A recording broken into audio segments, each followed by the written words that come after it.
Mr. Waffles! Live from the Longhorn Ballroom, it's Men in Blazers live from Dallas, Texas. World Cup countdown show presented by Bank of America! Oh, that was Mr. Waffles, friend of Tex the Longhorn. I just want to say I love Texas and I never want to leave. Tonight is about your city, Dallas, and the World Cup, the world that is about to come. But first, I want to ask you a quick question. Are there any Arsenal fans out there?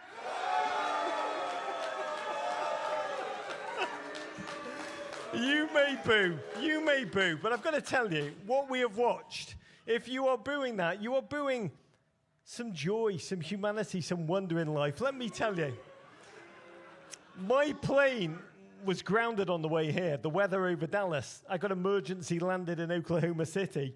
But I didn't care because I was watching the football and I witnessed the moment that Arsenal won the title. And I found it overwhelmingly moving. And remember, I'm not an Arsenal fan, but I've admired so much the hero's journey. This team who have failed and failed and failed. We laugh, but ultimately life is defined by how you act in those moments. And I find it humanly moving. Tenacity is the greatest human value. They've had to battle not just on the field, but through the banter sphere, through the toxicity, the scorn. And remember, English people love your failure more than they love their own success. And I think that word bottlers spat out so often in their direction is so bloody cruel, so unjust. And through the doubt, through the agony, to watch them, also, by the way, through the occasional catastrophizing of their own fan base, who are so traumatized, to rise through the derision, through the laughter. It's honestly, I don't like to be hyperbolic, but it's like watching Homer's Odyssey written large, in live, before our eyes in modern times. And yesterday, to see that switch flick from the toxicity to triumph, from agony to collective effervescence, and to profound memory making from profound trauma, it's what life is ultimately about. I want to shout out very quickly a few stories that I find particularly moving. Bukayo Saka. You can't hate on Bukayo Saka, can you? I mean, arriving at Hale End, the academy, aged 8, came on our show, told us he rocked into that trial. His dad made him wear a shirt that had the legend King Kayo on the back so that he could, quote, go with confidence. Signed for Arsenal, age 13, and announced he wanted to be the club's star boy. It's taken him 16 years total. But yesterday, the club he supported as a kid won the Premier League title. That's incredible. It's amazing. Mikel Arteta, he is a lightning rod for hate, for mockery, for derision. Again, people love to torture that man, see him fail. But now he is a winner. And all those things people laughed at, you're going to see the insane stuff, the pickpockets, that's going to now be seen as strategy. What was cast as mania is now just passion. And futility is now just about glorious commitment, belief, surefire, again, tenacity. Sometimes we need to check ourselves when we're mocking, we really do. But above all, Eberici Eze, I really love that human being. Again, his story, incredible. Joined the Arsenal Academy aged 8. It was his everything. His identity was walking around school. He's like, I'm the one that plays for the Arsenal. He got cut when he was 13. It devastated him. Arsenal said, you're too small. He talked about how he fell apart. His confidence shattered in that moment. It took him years to resummon it. He walked the hard miles. I mean, the teams that let him go on the way through, falling lower and lower and lower. And through his own hustle, his belief, his grind, his faith, more than anything, he rose again. Crystal Palace was where he redefined himself. He was on the cusp of moving to Tottenham. My God, sliding doors. Can you imagine? And then a phone call from Mikel Arteta, changed his mind, When he arrived at Arsenal, he announced, "It's been written." That phrase, his confidence never left. It infused the team when they needed it in moments. And now he is going to lift the Premier League trophy at Selhurst Park, where the fan base still adore him. He'll be given a guard of honor by the Crystal Palace team, his own former teammates. What a journey. What a waking dream. He's living a movie in real life. And it's honestly an honor to watch. So to you, we've been inundated this past 24 hours with messages from DMs, emails, from Arsenal fans across the United States reveling in this moment. But by the way, also mourning lost ones, mums and dads who did not live to see the day. That's what football does. It allows all of us to savor this moment, but also reconnect to the past for the two things to live side by side, the joy and the deep pain, to be honest. And I want to raise my glass to all of you. You know, all football fans, we're all on this journey. We all have that capacity. And I wish you all strength. Let's all make memories that I hope we carry with us forever through football. Big, big love. But let's talk about something else. Let's talk about Dallas. I say it's a Texas-sized pleasure to be with you. You have 25 sleeps until the World Cup descends upon your city, your stadium. The Netherlands will play Japan. 20 miles away from where we sit, thick carpets of grass have been laid across a stadium that will befuddle the city because it's now known as Dallas Stadium. It's bathed in those glowy UV lights that signal that the World Cup is about to arrive in your city, the city that gave the world the drive-through, the voicemail, and above all else, thank you for the frozen margarita. I love this city, man.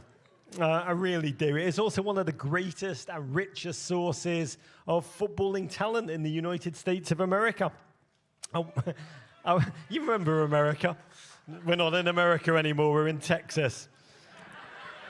But America's grateful to Texas.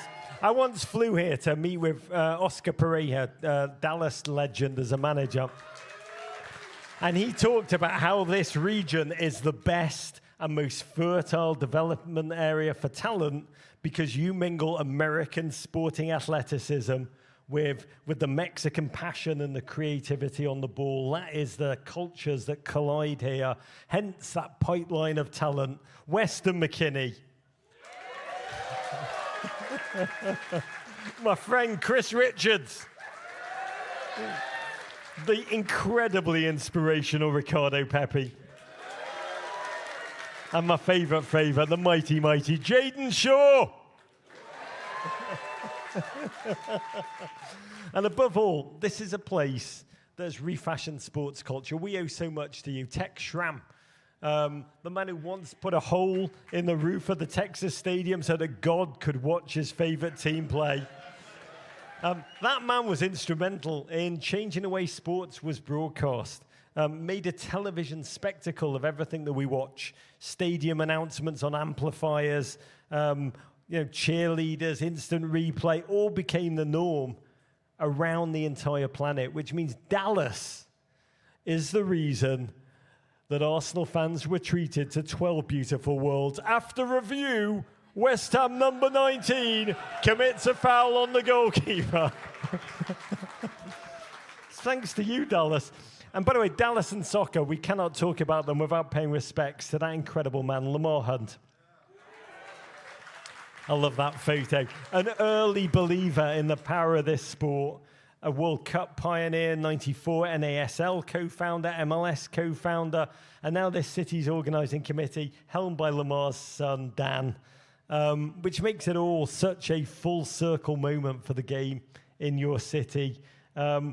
It's about to become fully immersed in football, low and slow, like good Texas brisket, yeah? By the way, I find that photograph strangely erotic. I want to be candid. Dallas is going to play host to the most games of any city in the 2026 World Cup. 9 games, culminating in a semi-final July 14th. I don't know why the US flag isn't in that bottom right-hand corner. But I want to shout out the Dallas committee, led by the incredible, a force of nature, the mighty Monica Paul. I have to say, this human being has been a warrior for your city on a global scale. And Men in Blazers, we all owe an incredible debt of thanks to you, Monica. And so tonight is a celebration of all of this, your magical kingdom, which I think draws human beings who see life as a three-dimensional blank canvas for them to paint individually within the collective. There's a spirit in this city of intricacy and balance and commitment and celebration. Traditions old and new merge. A bit like the high five interchange. We're going to revel in it all tonight. I do want to thank, before we begin, our partnership with the incredible Bank of America. God bless you. By the way, when you clap sponsors, I can't tell you how much it helps me. By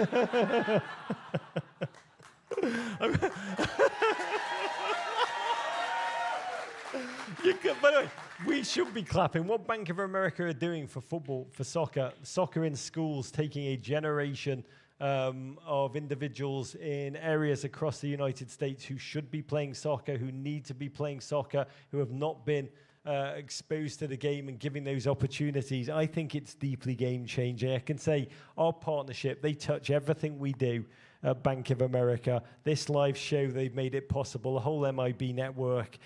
Their motto, what would you like the power to do, is driving our growth day to day, week to week, everything we do. So thank you to them. And Dallas, are you ready to dive in and savor this moment together? Let's try one more time. Bank of America. All right, let's go. First guest, it's time. Joining us on stage to talk about the sports culture of this incredible singular city. A gent who epitomized Dallas Cowboys football for the better part of a decade. Your first round draft pick in the 2005 draft. His very presence ushered in just a new era of defensive Dallas dominance. 12-year career, launched off that D-line with the kind of relentless power that made quarterbacks wake up in a cold sweat. 4 All-Pro selections, 9 Pro Bowls, 1 mighty Super Bowl. He also can dance a mean tango and lay down some licks on a Les Paul. Dallas, please welcome your Sackmaster General. It's mighty Demarcus Ware!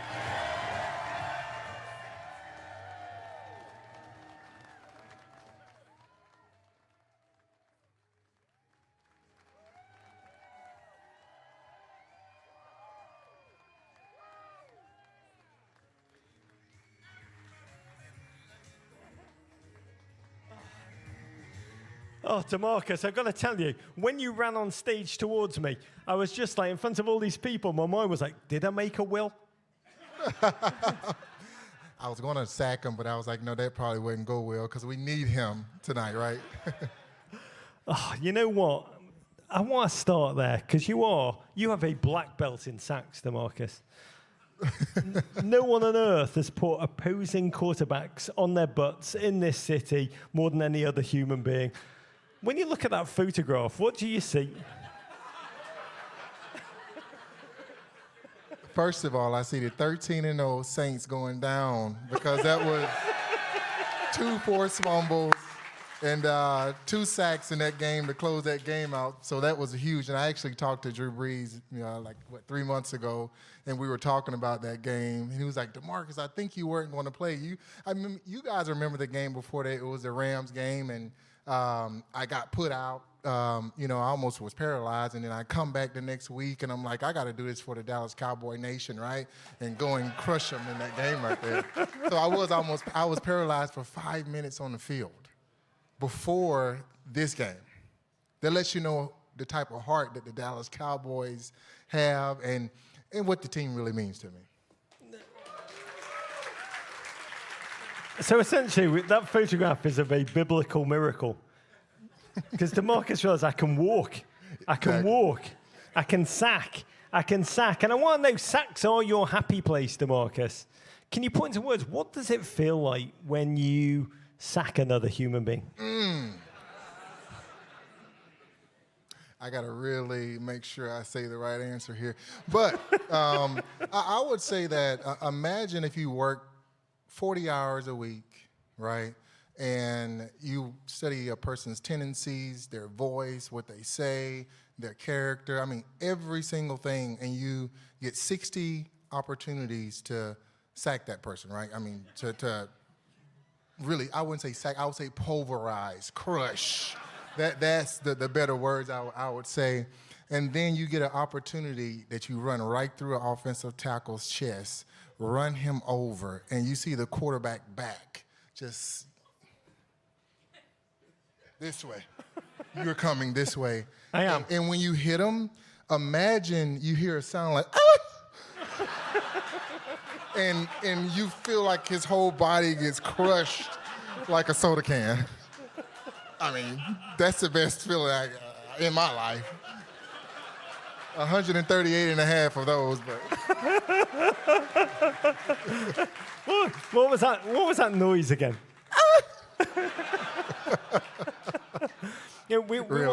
We once had Diego Forlan, who was one of the greatest strikers ever out of Uruguay, come on this show. I asked him what it felt like to score a goal, and he looked at me, very handsome man.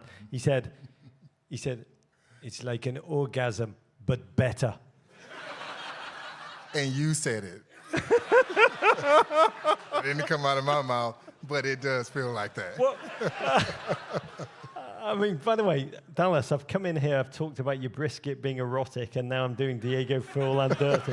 So I want to pull myself together and just ask you, what is the secret to be able to do what you do? When you review your career, your life, your ability, your accomplishments, to be a sack master, the greatest value is what? I think it starts out with just the people in your life, right? The culture. And just talking a little bit about the Dallas Cowboy culture, a lot of it, you think about it as a team. Coming from Alabama, you got Aubrey University, Troy, the school that I went to, they're regional. But when you go to the Dallas Cowboys, it becomes cultural, worldwide. And you get a huge fan base. And they hurt with you. They celebrate with you. All the things they do with you, and they become family. And so every single day that I wake up, I know that there's fans out there that feel the exact same way that I do. And if I can work just as hard to get that sack, win a football game, get a championship, I know that it's not just me winning, it's the fans winning too. And that's why, I woke up every single morning consistently to do it, because it wasn't about myself. So that was it. I mean, it is. I see Dallas Cowboys as, in the United States, in the NFL, where teams are mighty, but they're very regional. The Dallas Cowboys is like Liverpool or Real Madrid. An institution, a brand that means something globally. Yeah. You felt that when you moved here from Alabama. I'm trying to understand the essence of this city. What did you describe when you were speaking back to... you'd arrived here, your 23rd birthday, July 31st, 2005, 11th overall pick in the draft. How did you describe the essence of this city, Dallas, to your friends and family a world away almost in Alabama? I would say that the essence of Texas, the essence of the Dallas Cowboys, imagine, I got to play in stadiums. I got to play in small venues. Until I became part of the Dallas Cowboy family, I started playing on a stage. I got an opportunity to where the lights were more, the crowd was bigger, the opportunity meant more to me, and the fan base meant a lot more to me. And for someone to go into a realm to where you're not just playing in a coliseum and being a gladiator anymore, now you're on a stage and you're performing. And that's the way that I felt when I came here and started playing with the Dallas Cowboys. It became a business to me. Not only just a business, it became family. And when you have family and you do stuff for family, you do it for free. I didn't do it for money. I did it to pound the quarterbacks. I did it to win championships. I'm getting crunk up here. That's just the way that I feel because I got, some Dallas Cowboy fan base out here. I got the World Cup fan base out here, and you guys feel the same way about your teams, right? So I'm just trying to ooze that out on you for your players. Your players feel that way about their hometown, and that's why you guys are supporting them. It's really beautiful, and that's exactly what I want to dig into, although I'm trying to work out in my head whether I explain the concept of Everton to Demarcus Ware. And I'm just going to table that one right now. Essentially, it's the Cleveland Browns in your in your role. But I want to learn about the fans, the culture of Dallas, because the world is coming, and I want them to understand the sports culture. I also want to get back to the stadium, because I think it's a very important feature of this World Cup to come.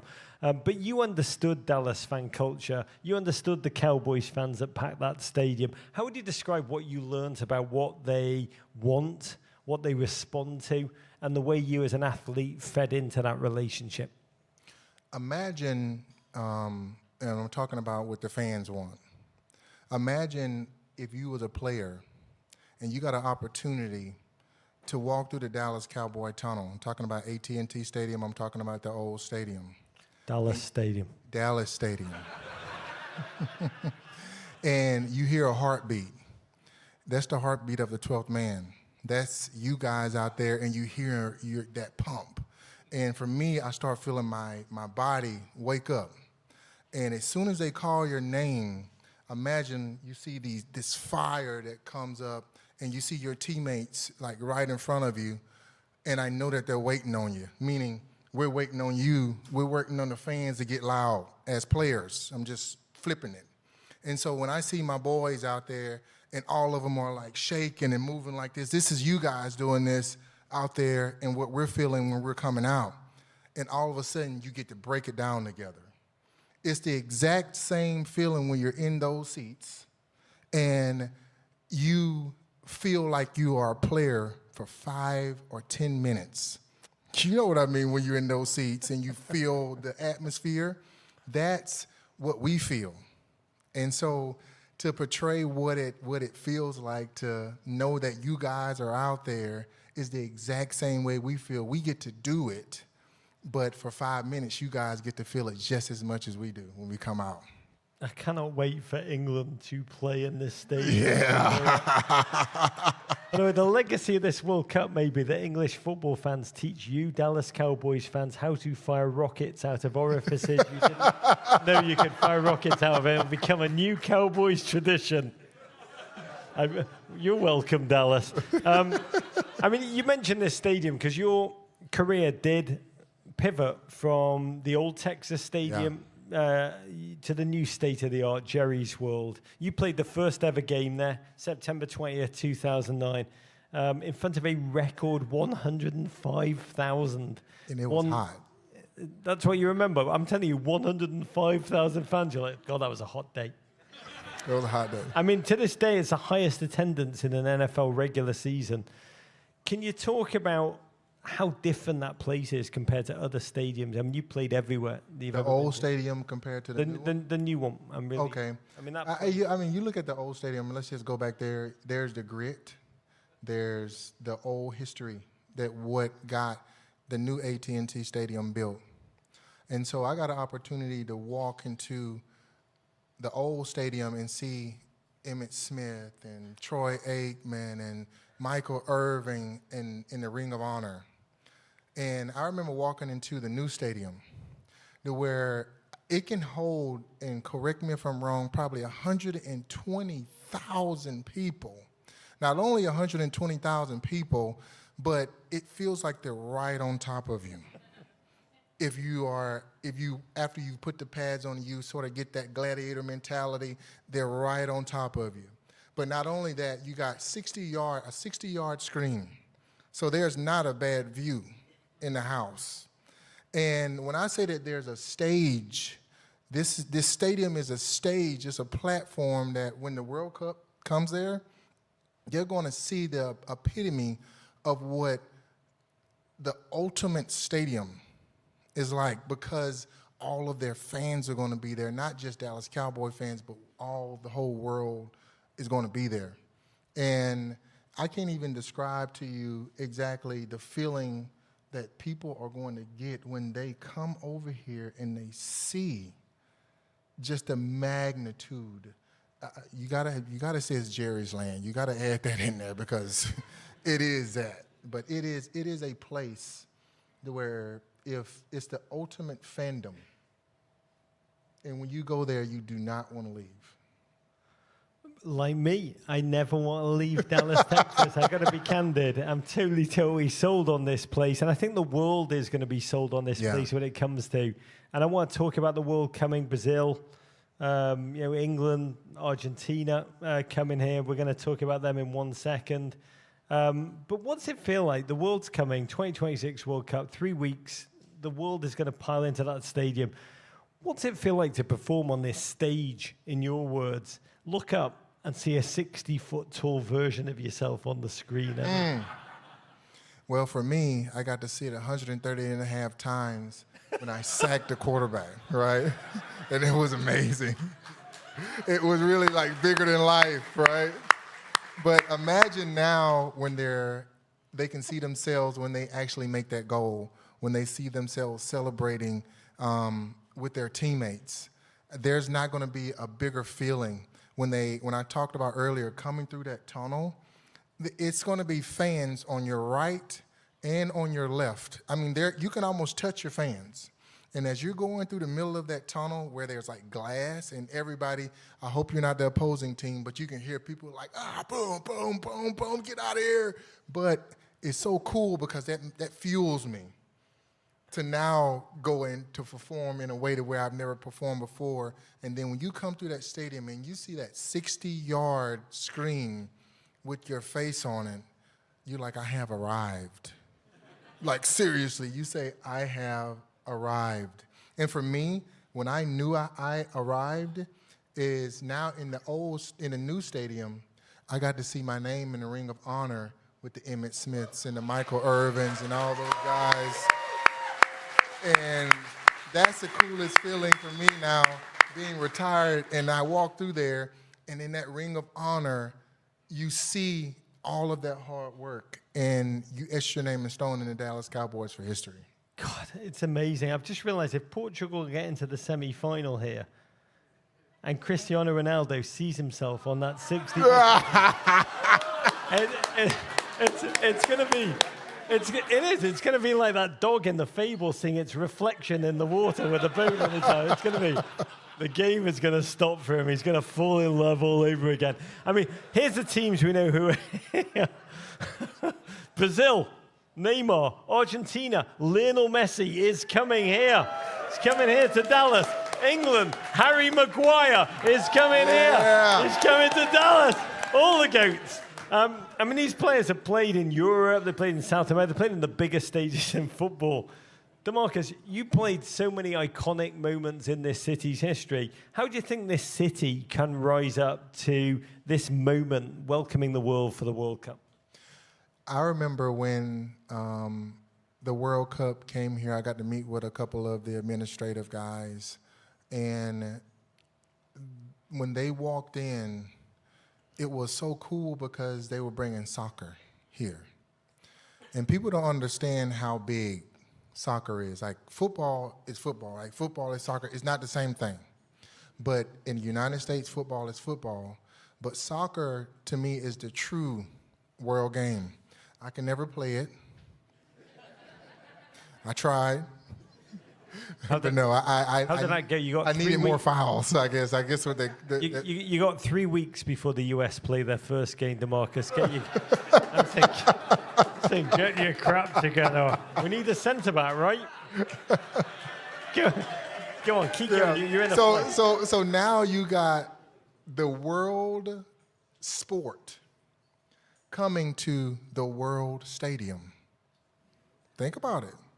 You got the world sport coming to a stadium that can harbor the magnitude, that can, I would say, the ultimate hosting stage for the world sport of soccer. And it gets to come here to the Dallas Cowboys Stadium, AT&T Stadium, Make sure. AT&T Stadium. And they get to showcase to the world because everybody's going to be watching what soccer's about. And I think that's going to change the trajectory of soccer even more in this whole world. Demarcus, that's a beautiful, beautiful thought. It really, really is. I'm serious. By the way, what you just said is incredibly powerful and incredibly moving. And to hear it from your mouth in this city, a man who knows and has lived and has won and has been a dominant force for sport, and for you to say that soccer, football massive here, soccer massive in the world, this moment in Dallas is going to change everything. I find it deeply moving. Yeah. But I want to ask you two questions before I let you go. Number one, the important one. World coming, one dish, visiting world, have to try while they're in the Big D. What is the dish, the food that everyone needs to eat? Where do they get it in Dallas, in this incredible restaurant city? Shipley's Donuts. Ooh, they are so good, aren't they? Shipley's Donuts are good. You got to have barbecue, right? I can't sit right here and steer you to Hard Eight or, the place in, or you said Buc-ee's? Oh, Buc-ee's got it too, right? But Hutchins, it is so much barbecue here in Texas. You got to go to a barbecue spot. What's your favorite barbecue, Marcus? It's a place by the stadium. It's Herbert's. Yeah, Hurtado's. And what are we ordering now? Oh, my God. What are we ordering? Go to Hurtado's? Yeah. Oh, my, the burnt ends that are up in there. I do say. The macaroni and cheese. What? This is, by the way, shout out World if you're watching this. Buc-ee's. What he just told you is giving you the secret to life. But I do want you to know, when Argentinians come to Dallas and they sample Hurtado's. It's right there by the stadium. Yep, they're going to be like, we've been doing barbecue all the wrong these way. years. The wrong way. Last question for you, Demarcus. Although, by the way, I could go on all night. This man, his energy, his joy, his wonder, his emotional articulate. What life is about. I know from your socials that you are a man who loves an inspirational quote. Our US men are going to be playing. The stakes are always higher for them. They don't just have to win, but if they do well, it's a referendum on the. It lifts the sport up. Yeah.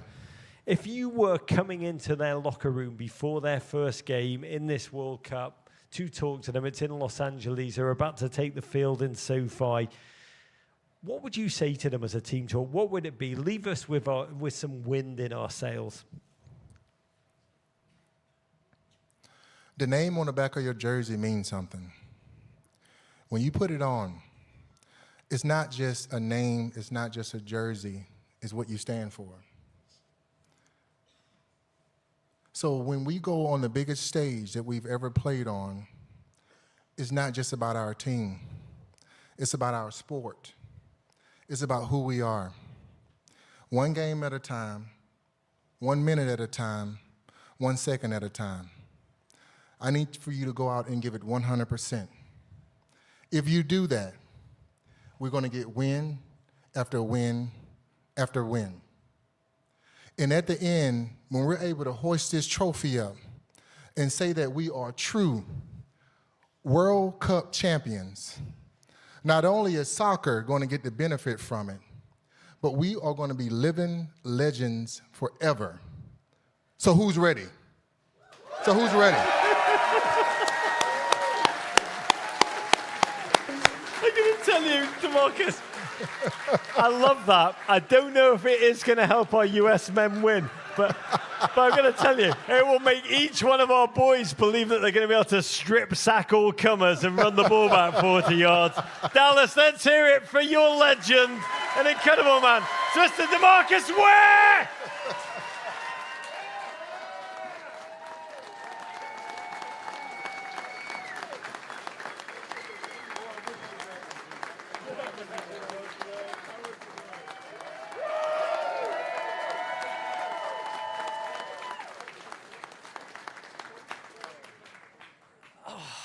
God, can you imagine if in like 10 years' time, NFL teams are bringing, like, Tim Ream out to give him, inspirational talks. What will you say to the Cleveland Browns this season if you're in their locker room?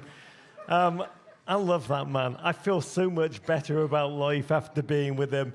And I think we'll only go to a higher place now because the next human being is so deeply inspirational to me, I can't even describe it. He's a human being who became a remarkable professional athlete in not one, but 2 sports. This man dominated both footballs in his lifetime, all the bloody footballs. First in MLS, where he became a central defender, rising as high as Toronto FC, but then found his true calling as the Gent Sports Illustrated called the undisputed best kicker in the NFL with your Dallas Cowboys. In this story is a true tale of perseverance, failure, self-reflection, grit, rise, betting on oneself, and also having a thunder bastard of a foot. Please welcome one of your own. It's Mr. Brandon Aubrey!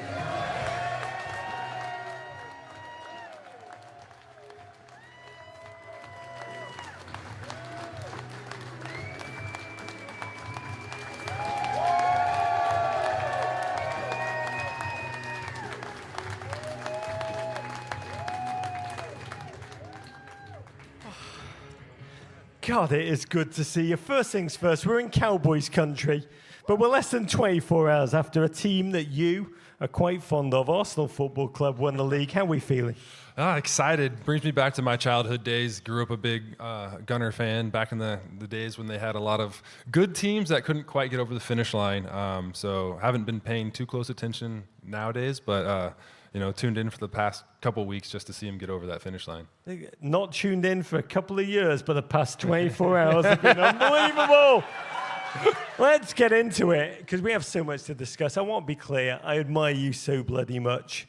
And not just because of the first 36 straight field goals this man kicked to start his NFL career.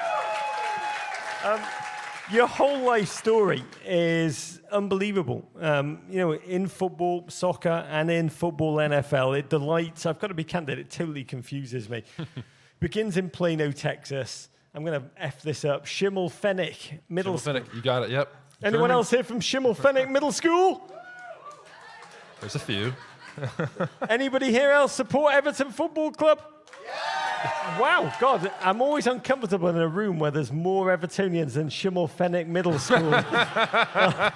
But here's the story. You're a wide receiver in the gridiron when you decided, you know what, I'm going to concentrate on the football where the only pads are on the shins, soccer. What was the attraction? What drew you in that moment? Yeah, playing soccer, you're in that flow state. You get the chance to obviously be involved in the game from start to finish as a wide receiver. I absolutely loved going out and making plays, but you got to wait for your turn. The ball's not always coming to you, especially when you look like me out there on the field. So I made the choice based on, I probably have a better shot at making it to the professional level as a soccer player than I do as a wide receiver. Never really crossed my mind that kicker was an actual job that someone does for a living. Did you ever think you played gridiron again when you committed to the soccer side of life? Outside of like pick up on Thanksgiving, no. We're gonna put a pin in that, people. Spoiler alert: he does. But your football inspirations. I know you love Thierry Henry. By the way, who was your favorite Cowboy? You are a huge Who was your favorite Cowboy? Yeah, you just had the pleasure of talking to him. Demarcus Ware was always a huge part of why I watched the Cowboys. Just as you can tell, always interviews incredibly well, works hard, brings the right mentality. You feel like with him on your team, he's always going to get his job done. If we can just get enough pieces around him, we can win a Super Bowl. So, was happy to see him go and get the Super Bowl we couldn't get for him here, which hopefully we can get that done soon. We've stacked up the guests tonight, so the next guest will say his favorite Cowboy all time is Brandon Aubrey. I just want to be completely clear. The way we fix crap around here. But you became a central defender on the mighty Dallas Texans, the team who gave the world the great Clint Dempsey, my king. Let's hear it for Clint Dempsey. You then went to Notre Dame for college. You won a national championship casually in your freshman year. 15 goals scored. I want to show you this. 30-yard game-winning overtime free kick against Stanford. Roll tape. Aubrey, about 28 yards out, the shot on goal, I like that. When did you last watch that? I didn't watch it on the way here, if that's what you're asking. Took a day off. By the way, it's amazing. This man is American Soboslai in many ways, am I right? But what type of player were you? What would the scouting report take us there to peak you as a footballer? Yeah, I was a dominant aerial threat. Would always go up for corners as a center back wearing number 10. So that's where all the goals came from. Got to take set pieces. Was the guy who would, at the end of practice, stay on the field for an hour and a half, avoid class, and go kick some free kicks until my leg fell off. Just really good in the air. That's probably my strength. And then hitting a good long ball, picking out those long passes, and center backs that want to be strikers. That's about all you can say for me. I'm not sure if this is a live show or if I'm actually actively trying to workshop for Mauricio Pochettino a centre-back pairing of this man and Demarcus Ware in the World Cup. Who would like that? I'm going to tell you, I'm liking what I'm hearing. MLS Super Draft 2017, you went 21st overall to Toronto FC. It was a superstar locker room back in those days. Michael Bradley, Josie Altidore, Italian tiny wonder Sebastian Giovinco. Team actually went on to win the MLS Cup.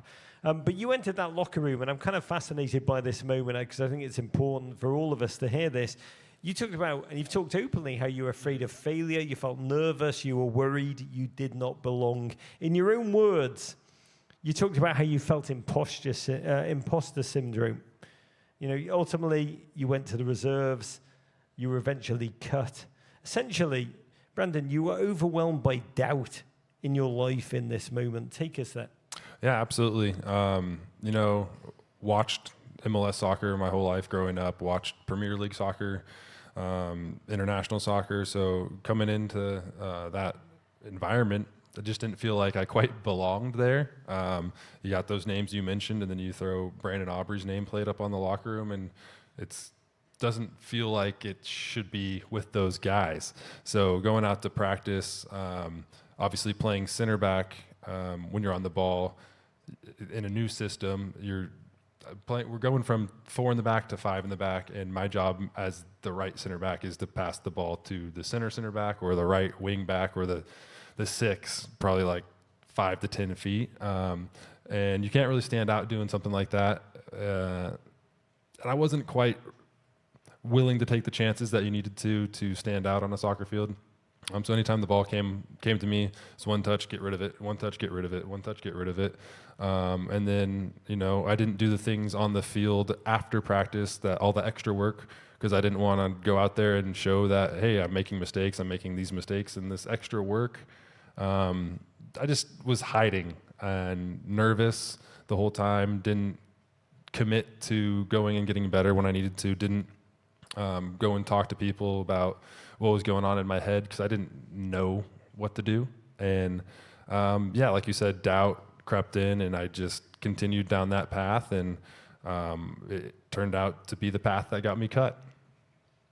This story ends well, people. I won't be candid, but it's an amazing moment to hear you on stage talk about this. I think all of us can relate to these moments in our life where doubt overwhelms us. You're essentially afraid of failure more than you were about seizing that opportunity, the positive mindset. You embraced the negative. And here's where your life took an incredible turn. End of 2018, you retired from professional sports in your mind. 2 years, you were a civilian, like so many of us. Welcome, Brandon Aubrey, to our ranks. Someone became a software engineer. Shout out to GM Financial, not a sponsor. There's no need to clap. Bank of America! That's incredible. But you began in that job. You're doing your software. And you began to process, to ruminate on your MLS career. You've talked openly, quite brutally, about how you, quote, embarrassed yourself. Ultimately, this was a moment when you started to process how you failed and what you needed to do to change it in this moment. Absolutely. Took a deep dive as to why the MLS career didn't work out for me. Obviously, I worked my whole life to get there and had to do some things right to get there as well. So wanted to think about what I did right and what I did wrong. Spent a lot of time at night, sleepless nights, thinking about it. You did? Yes. And, in my software engineering book that I was using to relearn everything that I'd forgotten the past 2 years, I wrote down, exactly the notes that came into my head in those sleepless nights as to why I failed, committed them onto paper, and promised myself to never make those mistakes again. And, in order to hold myself accountable, shared them with people close to me, like my wife and brother and parents. That they were what? Can you articulate what they were? Yeah, it was what we talked about earlier, being afraid to fail, not committing to doing the extra work that you can see when you have a weakness in your game. You need to start improving on those things instead of just trying to avoid them. God, can I just tell you, I'm so excited. I have mastered number one on that list, fear. We're all on, who else? Fear. We're on the way to the NFL, guys. You mentioned your wife. She is incredible, Jen. You met her just before college. I love this. You brought her, he's such a romantic man. He brought her a number 88 Des Bryant Cowboys jersey. And after retiring from professional sports, you were watching a kicker on Red Zone one day, and Jen turned to you and said some words that changed your life. She said, "You could do that." Yeah. Do you remember this? By the way, when she said that, the second she said that, what did that feel like? And really, when that hit, were you like, yeah, I could? Or were you like, oh my God, crazy. Just when I thought I was out, they're pulling me back in. No, I thought she was absolutely crazy and insane. She'd seen how much effort it took me to get to where I was as a professional soccer player. And I told her, those guys have been practicing that their whole lives. So I don't know if I'll be able to outwork 18 to 22 years of not doing that. So thought she was insane, but decided, maybe we can go get a ball and go to a field and just try it, because got nothing to lose. If I look like an idiot, I look like an idiot. By the way, this is the moment everything starts to feel like a movie. You went out, you bought a football and a tee from a second-hand sporting goods store, then Googled kicking coach. It's not easy, people, by the way. Yeah. The coach was a man called Brian Egan. Your first session with him, you lined up alongside middle and high schoolers. This is like a Chris Farley movie. When the pandemic hit, you trained alone in a community park trying to hit light poles. This is beautiful. Or alone in your garage. I hear your story. I think about how lonely that must have felt, working at a day job, training alone, having your wife's belief in you. My wife believed in me when I thought she was insane. You went out over and over and over. What motivated you? What made you think was even possible in these years? Yeah, when I was first starting, I didn't really think it was possible, so I was just kind of giving myself something to improve on. I'd had that itch to get back into some sort of sporting activity, recreationally or competitively. Just had that competitive itch that wasn't getting scratched as a software engineer, so I needed to train something, keep myself in shape. But then pretty quickly on, it became apparent that I have a talent here that if I hone, sure that you felt that. Yeah, if I have a chance, or if I get a chance, I think I could actually do the job. It's just trying to get that job. I have no idea how to do that. So I want to make sure I'm as ready as possible. If that miraculous opportunity comes, I'll be ready for it. This is amazing. I'm going to have to jump over these years, the years of sacrifice, where, by the way, every vacation your wife took for the next 3 years was to a combine. Yeah. Eventually you were picked up. At least San Diego. So nice place. Combine. Look at him, he's always selling. Yeah, it's a combine, but it's in San Diego. You eventually picked up by the Birmingham Stallions, USFL's inaugural season. By the way, for half of the software salary, again, jumping into the unknown, you won 2 championships in a row. And then suddenly, this feels like fiction, but it bloody happened. The Dallas Cowboys scouting the globe for a new kicker. Ultimately, they scout 100 players. They ultimately choose this man. Take us back to this moment. Yeah, and by the way, this is...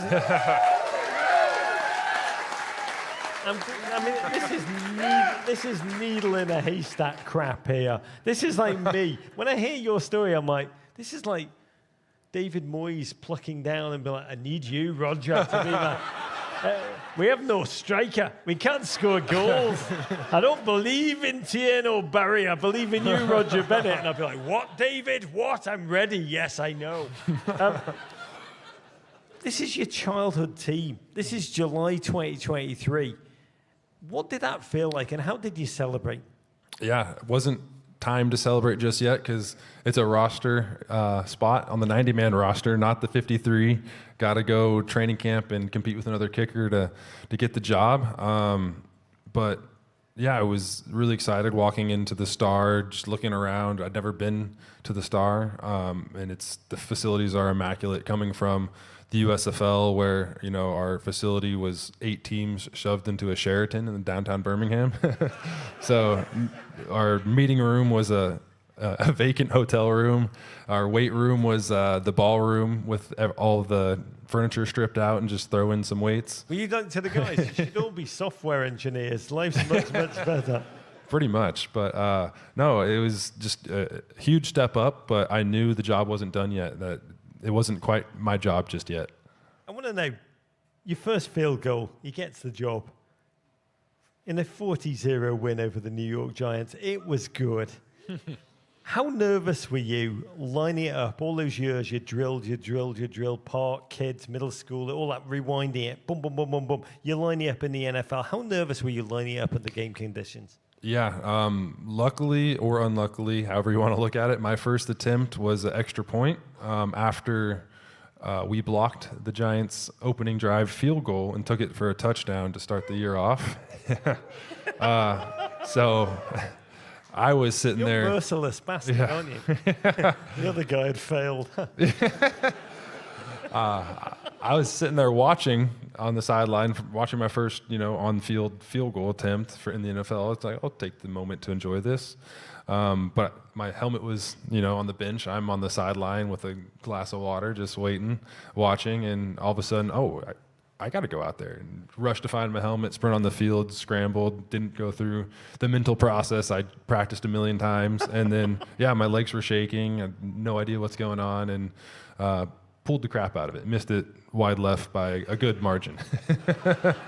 Yeah, not a great start. Can you hear the smack that the linemen are shouting at you in that moment? What are they saying? Can you tell us? Yeah, I can't hear it in the moment, but if I go back and replay it in my head, then I can start to hear it. But it's all random crap. Depends on the guys. You have some people on the sideline just shouting your name, people saying you suck, you'll never make this. Like, some people try to be funny with it. I can't recall off the top of my head the funniest line, but there's some that make you laugh when you go back and think about it. Toronto FC are a terrible MLS team. That would do it. Next, by the way, first kick good. Next 35 also good. It's 36 bloody straight. Nearly doubling the record for consecutive field goals that are good by in a rookie career. You end the 2023 season top scorer in the NFL. This is amazing. This man is essentially Erling Haaland, 157 points. Did I mention he can nail kicks up to 60 yards? What I want to know is, what's it like? Everything's going great. The music's playing. We're in a montage in the movie. The kicks are flying. Everything's great. All the teams like, you're good, kid. Yeah, you're like, cool, man. Yeah, chick stick kickers, all that stuff. What's the 37th kick like when you finally miss? That was a bittersweet moment. It was actually blocked. We had a protection bust in the A-gap, so the guy was in my lap when I kicked it. It was just, you never want to hear a second thud as a kicker. The first thud off your foot, second off of a body is usually pretty bad. So luckily I didn't get smashed right after it. I had to chase him down and somebody else made the tackle. But going to the sideline, I'm like, well, I missed, but I didn't really miss. So I was kind of happy.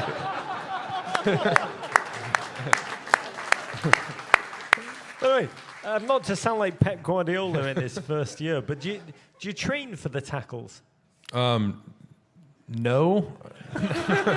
But I'm bigger than most of the kick returners, so I should be able to get them on the ground. By the way, there's two other kickers in the NFL who played college soccer. Matt Gay at Las Vegas Raiders, Detroit Lions, Jake Bates. There's also quite a good soccer player who talks about obsessively dreaming of being a kicker like this man. His name is Harry Kane. He keeps hinting that he wants to end his career, not in MLS, but in the NFL as a kicker. What's your message to other soccer players about how the skills translate and what they need to add to their brilliant, maybe, soccer games? Yeah. In Harry Kane's case, so they can really do what you do on the regs? Yeah, if you want to take penalties, that'll be the first step. That's pretty much the direct translation to, kicking field goals, pressure-wise. Just leg strength is a big limiting factor, I think. A lot of soccer players strike the ball well, but probably don't have the leg strength, I guess, to be an NFL kicker. But Harry Kane is not one of those men. He can definitely do that. It's just be persistent in your training, figure out your routine mentally, keep showing up to combines, compete, throw your name in the hat, and eventually someone will give you an opportunity. If it takes 3 years like it did for me, or if it takes one camp, somebody's going to give you an opportunity if you keep showing up and keep showing that you're capable of doing the job. And then when you get that opportunity, just hold on to it as long as possible. This is your advice to Harry Kane. Keep going to combines. No, he should keep scoring goals. When you watch him, are you like, he can actually do it? Yes. What would your message be to Harry Kane? Keep scoring goals. Play soccer. Can I ask you, I asked Demarcus this a moment ago. When that ball, you own the Guinness. This is a Guinness World Record holder for the most NFL field goals from over 60 yards. He has 6, which is... I mean, by the way, we're living in an era where the kickers are redefining what is possible. When you hit one clean and true and it's spiraling over the... what does it feel like when it leaves your foot? What does it feel like when it goes over? Is it like is it Diego, like Demarcus? Is it like Diego Forlan? It's a sigh of relief for kickers, put it that way. But also, it feels good. I don't know if I'd go as far as Demarcus and Diego Forlan there, but it does feel good. You got to know, until you've kicked a 60-yard field goal, you've never left. Is it, by the way, listening to you, is it fun? Oh, Or is it just relief, constant stress, constant stress? I'd say when you're constantly battling for a job, it can be very stressful. But once you kind of get it locked up and it's your job, then you can start to have fun with it. It's just, the nature of the job when you're coming in for a 60-yard field goal to send it to overtime. There's not really a whole lot of expectation of success there. So those moments are pretty exciting and fun, but it's like you're going out for a 27-yard field goal and you're down by 1 with 2 seconds left. Like that's more stressful in my mind. God, before we just kick, I do want to pull this together, and I want to talk about the World Cup to come. But you have a beautiful ritual that when you do remember it, it's highly effective. You have a mantra that you've developed that I do think pulls all of this story so far together. You say it every time you were about to kick a field goal, whether it's from 27 yards or from 60. Can you tell us what it is and what it does for you? Yeah, so I'm on the sideline. You can, as a kicker, tell when your moment's coming. Everyone in the stadium knows your moment's coming.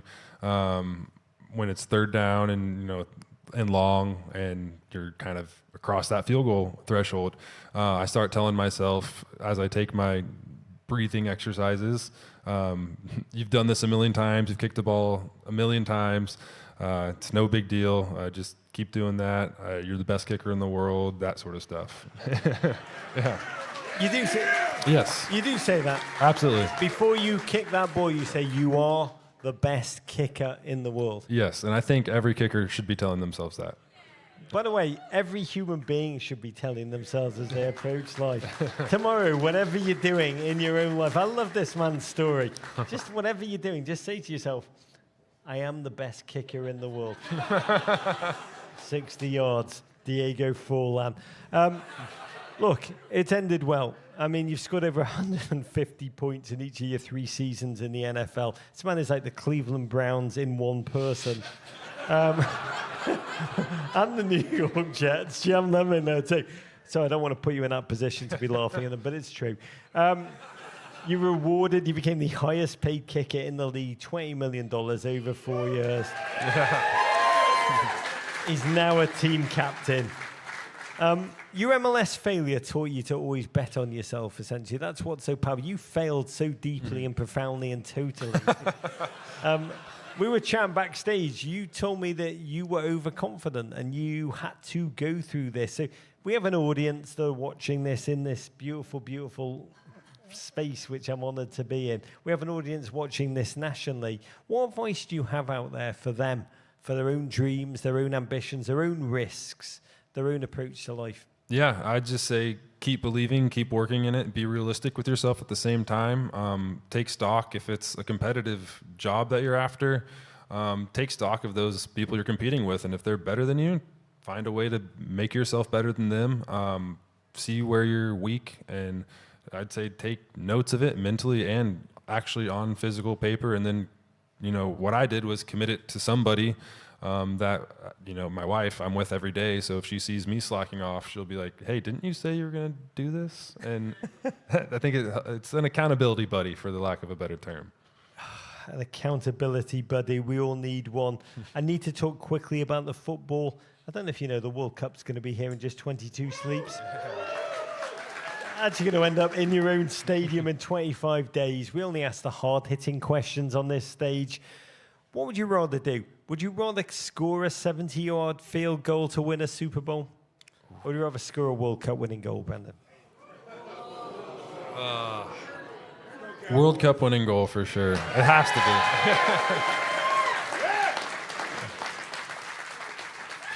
be. Again, Demarcus Ware, centre-back. This man, centre-back.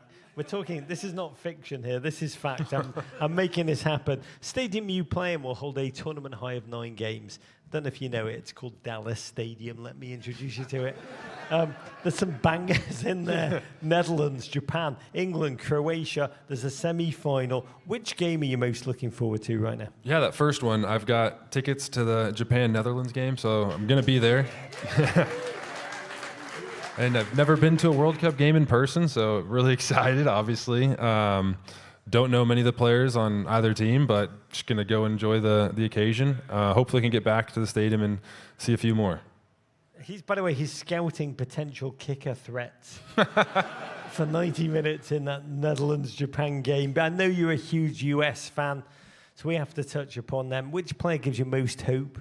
Who'd you look at and say, that is who I could have become?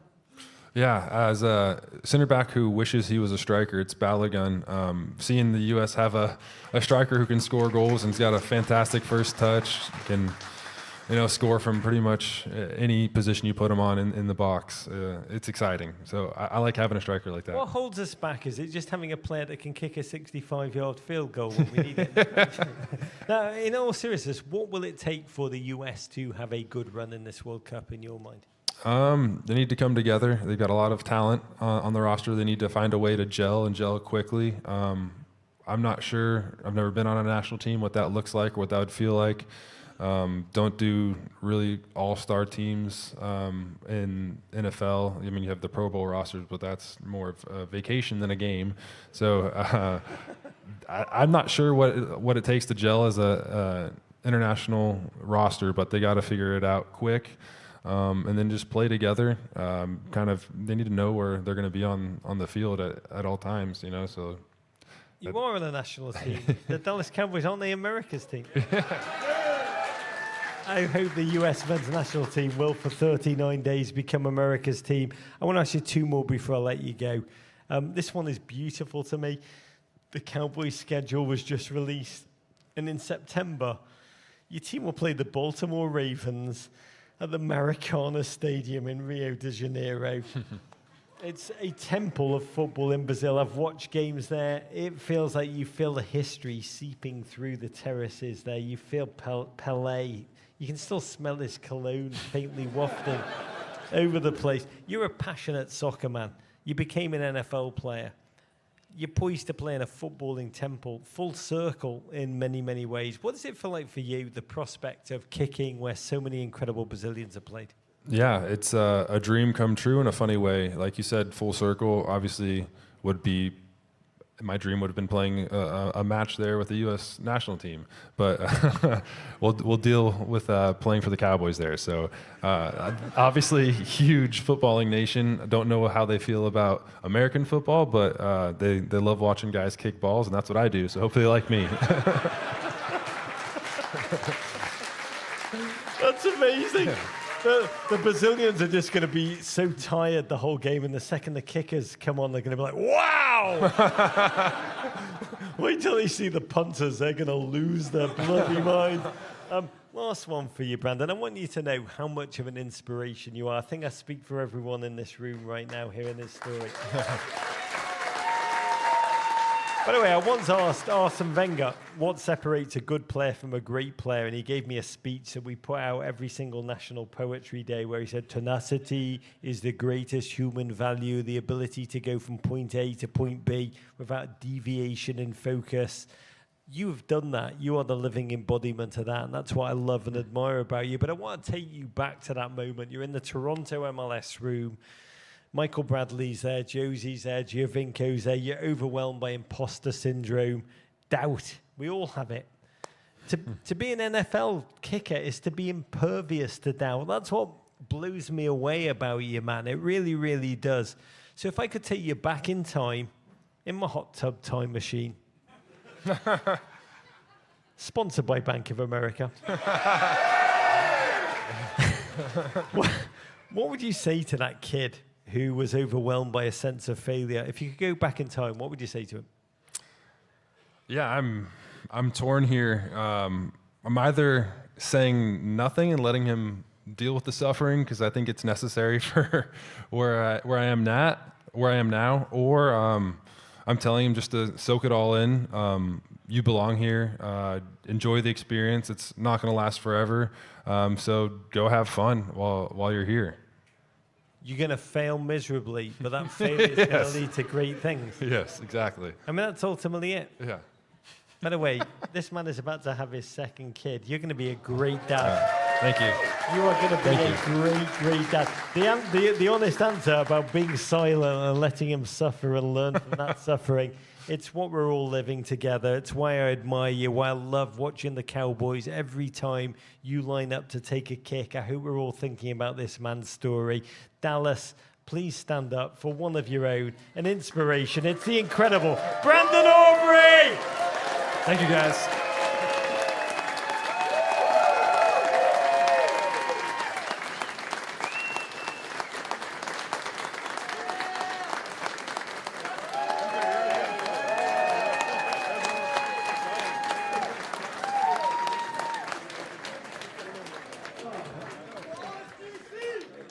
God bless the man who just caught the Brandon Aubrey shirt I just threw into the crowd. Oh, let us move. Brandon Aubrey's got to go. He's having a baby genuinely in about 10 minutes. So, do it again for Brandon Aubrey! That man is a human inspiration. And the next man, just as much in every single regard. Child Rog can't believe I'm about to be on the stage with this man, because when you think of the Dallas Cowboys, two things come to mind. You think of the blue star that's been on their helmet since 1960. And you also think about the gent who wore number 22 when the Cowboys drafted him. And your former running backs coach, Joe Brodsky, said he will take your breath away and you might not get it back until he goes down or scores. He kept Your crowd breathless, kept opposing defensive borderline asthmatic, to be honest, for 13 sizzling seasons at Texas Stadium, 3 Super Bowl wins, NFL MVP, and he remains NFL's all-time leading rusher. Please be upstanding for your number 22. It's Deuce Deuce himself. It's Mr. Emmitt Smith!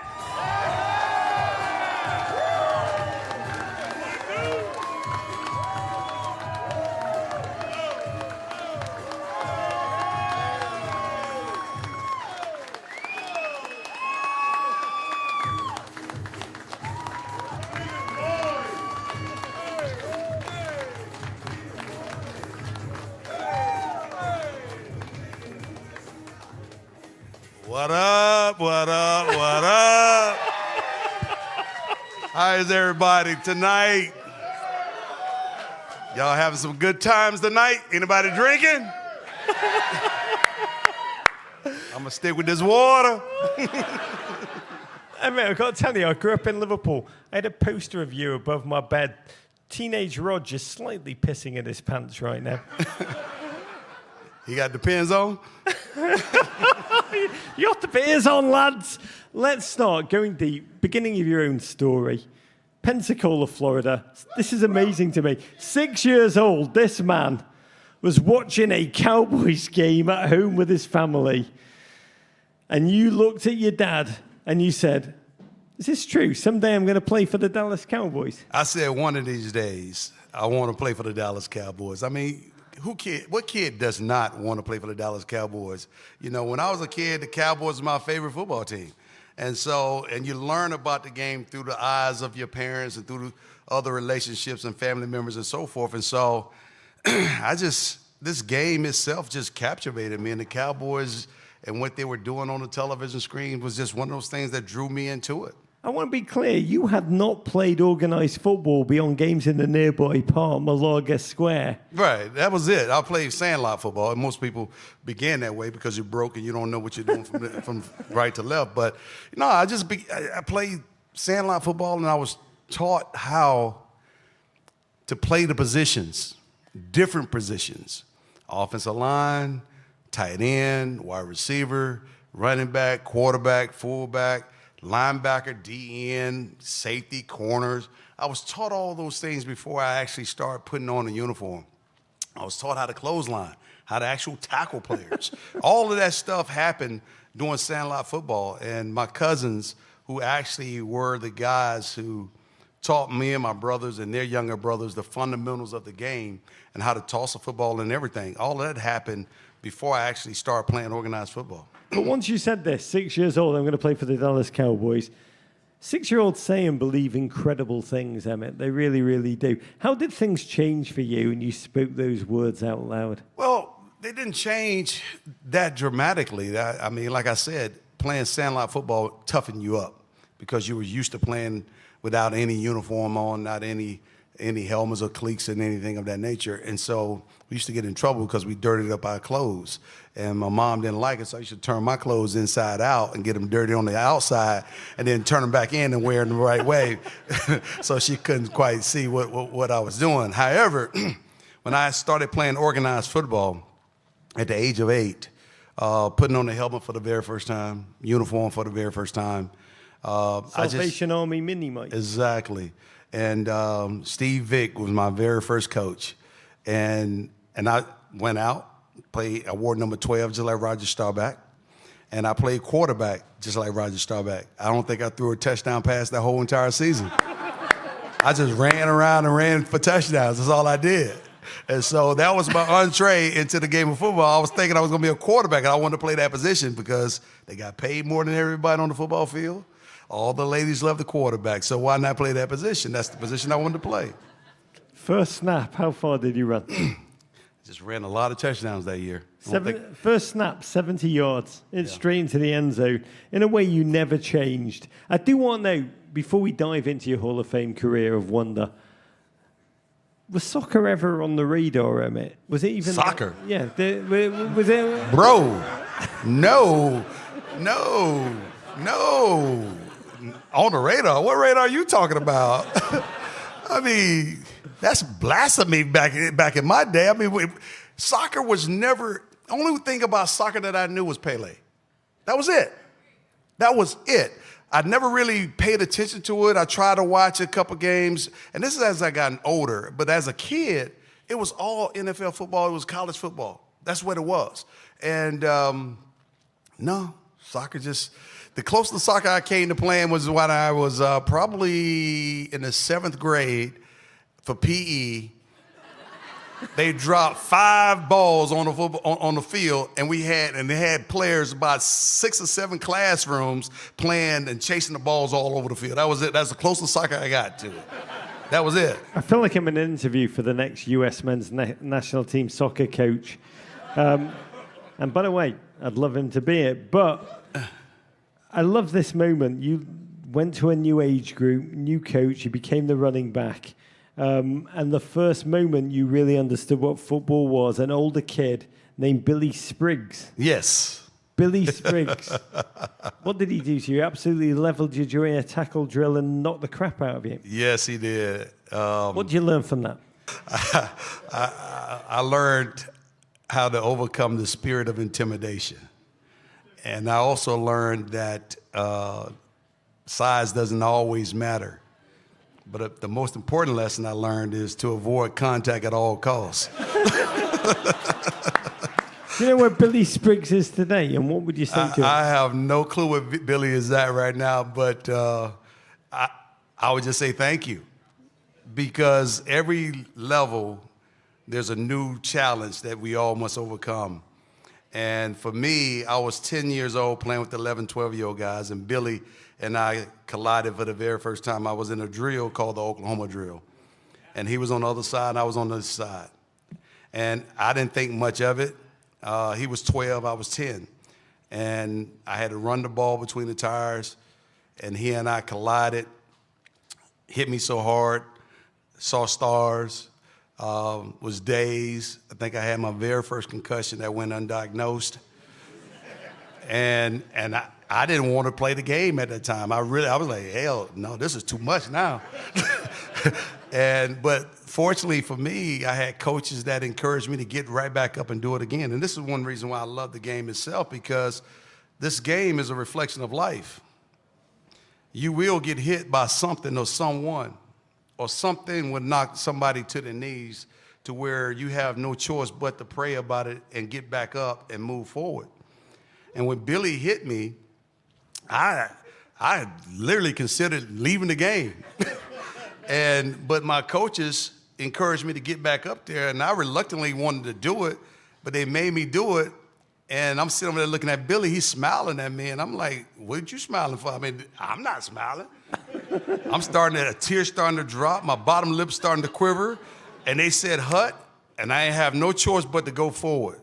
And when I went forward, I got him at the tires, gave him a little shimmy, and he fell down, and I took off running for a touchdown, and that's when I learned how to avoid contact at all costs, right then and there. And I've been trying to avoid contact at all costs ever since. Just tell you, if I was a really slick producer now, I'd bring Billy Spriggs. I'd go, ladies and gentlemen, Billy Spriggs! And Billy will tell you, I mean, he hit me hard, but he never hit me hard again. Young people watching, honestly, you can make a mistake once, which is learn from it. If you make a mistake twice. Then shame on you. I mean, you're stupid to run back in there again like that. I mean, and what I learned, though, in the whole process, that the game itself has a lot of ebb and flow to it. And you don't always have to take on hits. And you learn how to maneuver your body to where I learned how to maneuver my body to where I don't always give someone a clean shot. By not giving someone a clean shot, give you the chance to leverage yourself off of the momentum that they're bringing and the momentum that you're bringing. And if you got good balance, then it's almost like a pinball. And so the good thing, people used to say, well, you're not tall enough, you're not big enough to play the sport, which is fine, because good things do come in small packages. And the taller you are, the shorter you got to come down to get to me. And the lower you get to me, the less leverage you actually have. Now the playing field is a lot even, because you're not as strong as you would be if I was to run straight into you and you can wrap me up and pick me up and all that kind of stuff. Who wants to do that?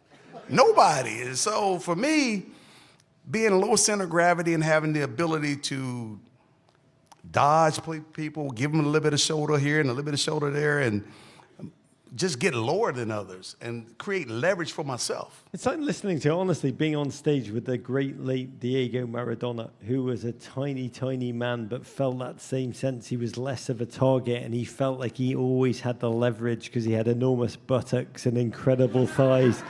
But the word, you've mentioned it, there was so much doubt around you from the start. So what I love about you, your height, 5'9", your speed. You've wrote about it in Game On, which I read before we came on one of your books. You wrote, the doubters were proven wrong because they could not measure the reach of my imagination or the size of my heart, my ability to dream, develop vision for my life, and then make it happen. By the way, dreaming is great. The ability to make those dreams happen, two very different things. This man could do it all. Also could run bloody fast and hit people. But, Emmitt, what percentage of your career is because of your ability? Massive.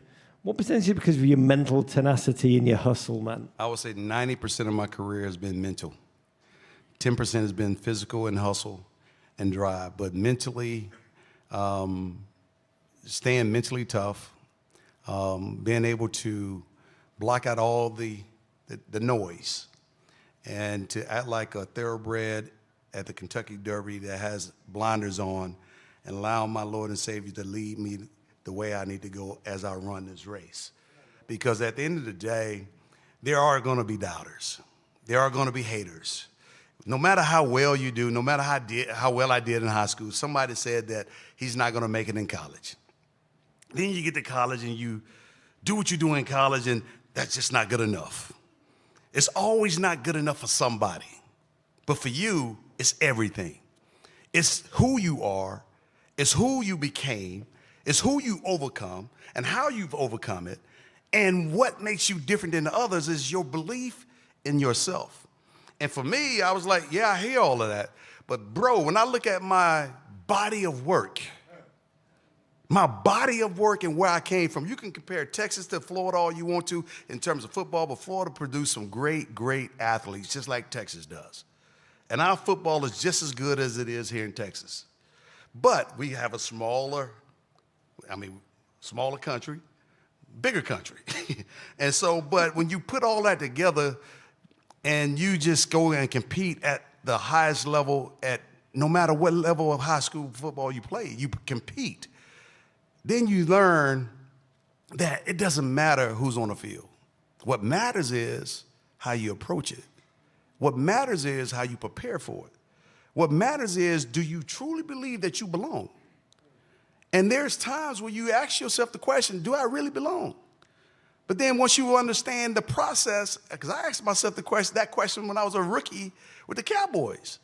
I mean, I'm coming out, going on the football field, and I'm learning the playbook, and everybody else is flying around, and I'm like moving in like quicksand, trying to figure this thing out. And I feel like I'm about to get cut, even though I was a first-round draft pick.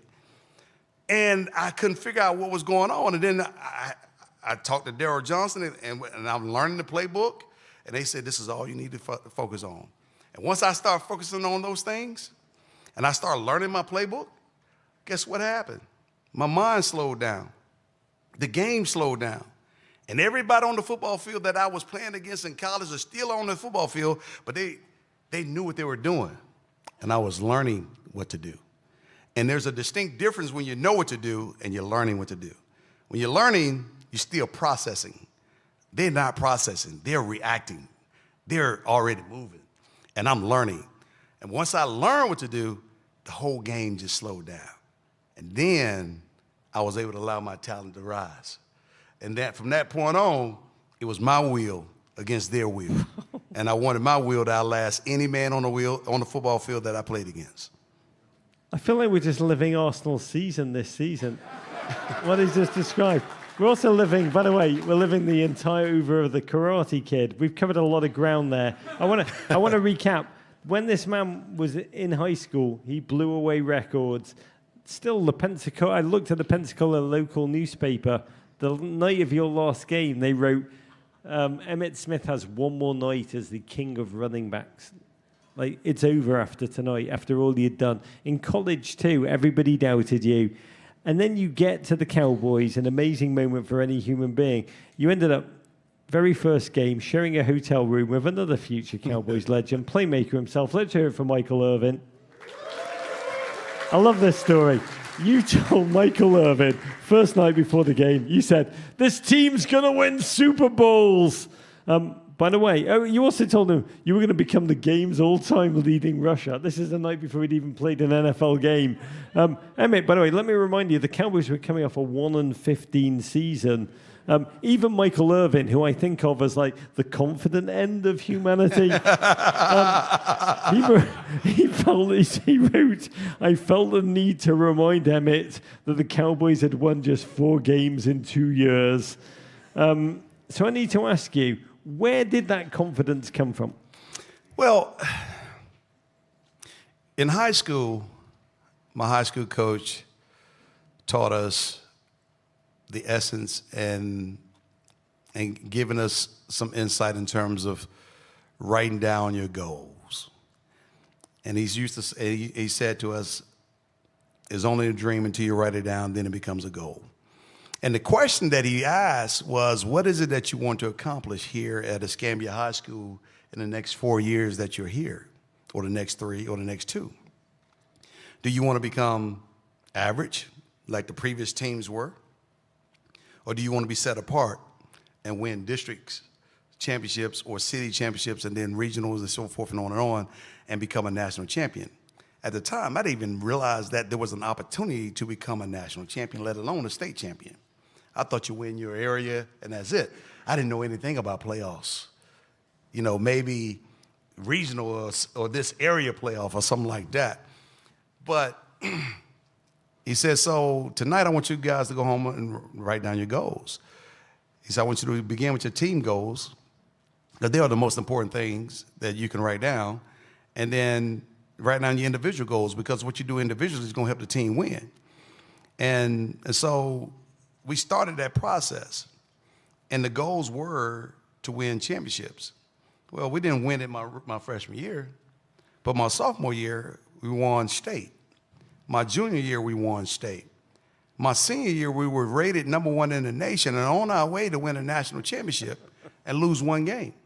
So, but I saw something in that whole entire process that I began to not only believe in, but to trust. And so, spiritually, the word would say, write your vision and make it plain.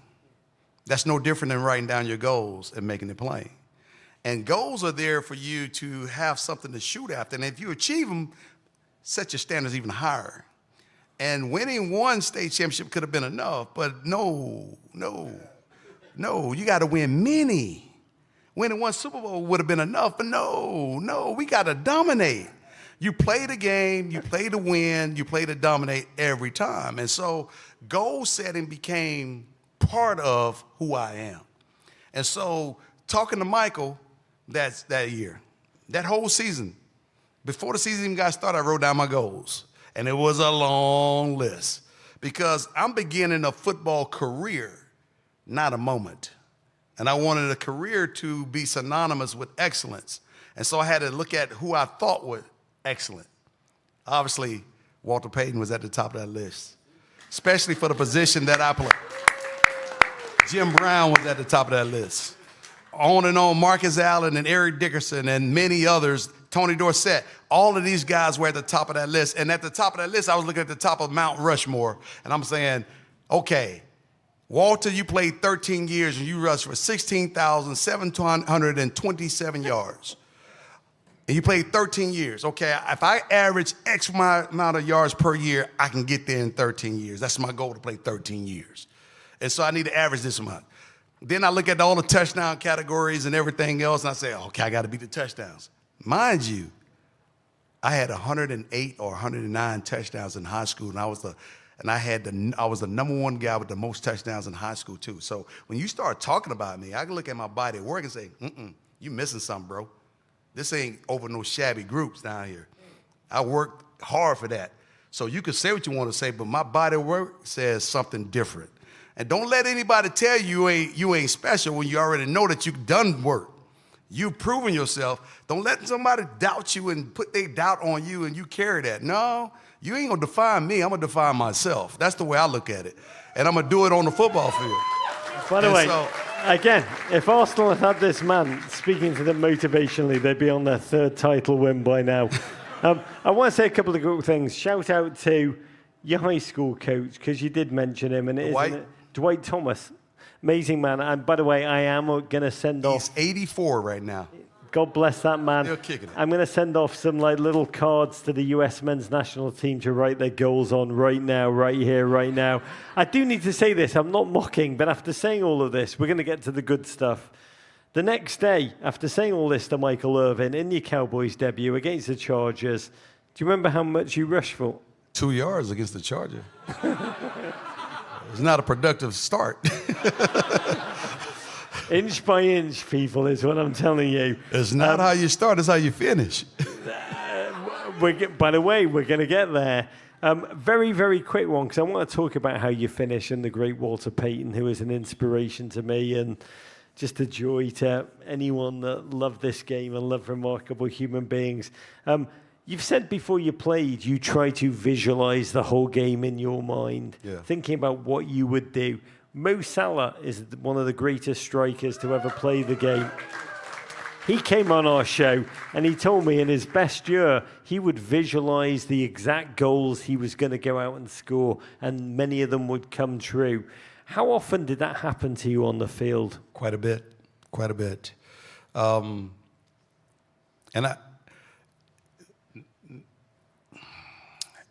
The best way for me to describe it is, being able to block out everything around you and to go into a quiet place with oneself and to try and visualize each and every play when they call your name or they call your number. You know the plays, you know the scouting report, you know everything else. You know the type of defenses you're going to face. Whether it's a 4-3 or 3-4 or over or under or bear defense, cover 2, cover 3, all of that. You're looking at the defensive line and you're understanding how they're going to slant, where they're going to slant, and they're going to react to you. The question is, are you going to move them enough to make sure that they overreact and lose discipline? My job was to give this illusion that I'm going to do something. But in order for me to give the illusion, I had to purposely visualize it happening before it actually happens. So when it does happen, I'm not shocked. I'm not surprised. Some people may get so shocked and so surprised that they fumble and stumble and fall over themselves and trip. But for me, it played out and it plays out the way that I envision it. Because I'm looking at what my linemen are supposed to do and they are supposed to block. And I'm giving them 100% credit that they're going to block that individual the way it is supposed to be done. However, I get to play the game in my own mind. What happens if someone makes a mistake and this guy falls back into the play? Are you going to be quick enough to react and get out of it? Or what happens if the linebacker on the backside overflows too soon? Are you going to be impatient and cut back right away, or are you going to allow him to get caught up by the wash? Allow him to get caught up by the wash. So the hole is a lot bigger and it's a lot easier on everybody else. And so for me, playing it in my mind, even when I had to block somebody, understanding that Troy's going to call a play and it's going to be a pass play, and I got the mic or the wheel on the backside, or I got the wheel and the cornerback. I got to see the corner coming before he comes. And I got to anticipate what's about to happen. So I got to visualize what the secondary is going to do. How they going to yo-yo. If that corner's coming, how wide does that safety have to be to get over the top so the corner can come? Which means that the defense is rotating the opposite way and this guy is coming on the weak side. And I would see that at times and abort my strong side mission so my quarterback would not get hit in the backside ribs. And I would get cussed out on the sideline by my coaches. I would do it so much that they got sick and tired of talking to me and let me do what I needed to do. Because I would tell them all the time, I was like, I'm not going to sit here and watch my quarterback get hit. It's his job to get rid of the ball. Well, what happens if he doesn't get rid of the ball?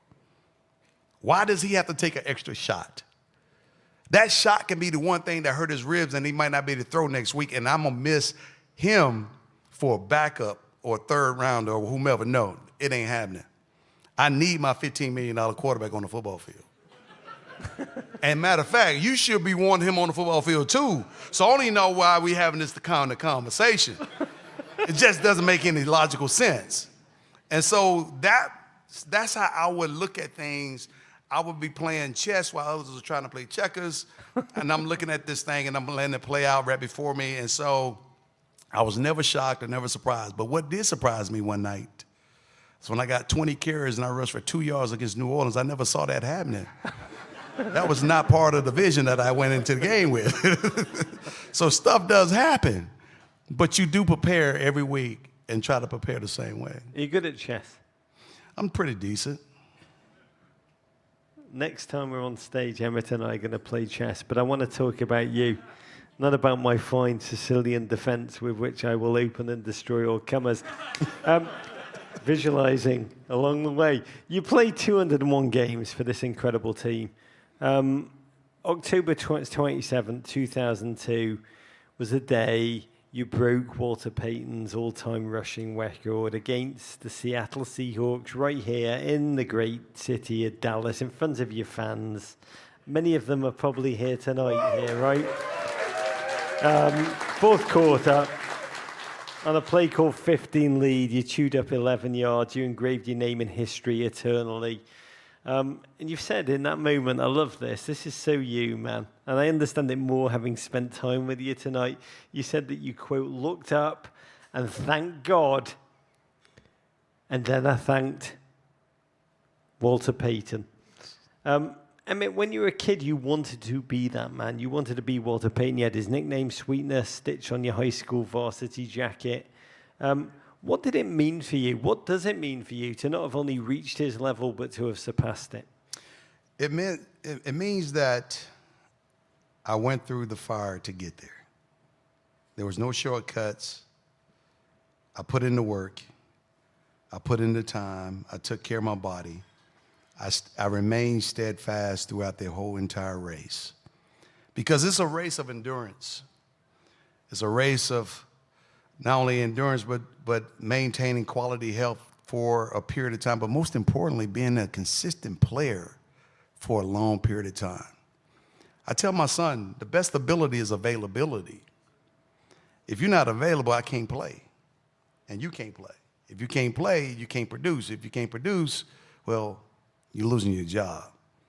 And so for me, what it meant was consistency for a long period of time.